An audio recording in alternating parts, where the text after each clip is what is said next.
Ah bah voilà, je voulais faire la petite vidéo parce que j'avais assumé pour les Bernard Lhermitte, hein. Ça, c'en est un qui avait dans le... Ils sont tout petits, hein.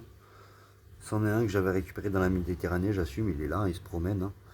Les autres, les quelques survivants, là, j'en ai trois quatre survivants sur la dizaine. J'en ai tué trois quatre, j'en ai trois quatre survivants.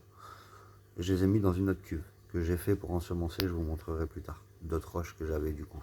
Et ils vont très bien, ils se portent bien. Et les trois quatre qui sont morts, que j'assume, hein, je vous ai dit, ils sont, j'ai cassé les coquilles, je les ai jetés dans le décor. Enfin, j'ai mis les coquilles dans le décor pour faire un peu de vie. Bref. Donc voilà.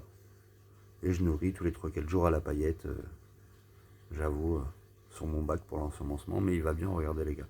Puis ma phase de diatomée, elle est en train de partir, ça fait 4-5 jours que j'avais la phase de diatomée, entre mon spot et tout ça. J'ai enlevé le spot et là ça part au vert. Mais écoutez, lui il se porte très bien, je vous montre pas ma cuve à côté, les 3-4 aussi, il se porte très bien, pareil, je mets une petite paillette tous les 3-4 jours. Voilà. Il gratte le sable, mine de rien, qui était du sable vivant. Il va pas tellement emmerder le décor. Il y va de temps en temps, mais regardez, il fait son bonheur. Mon sable a l'air bien, parce qu'il était vivant.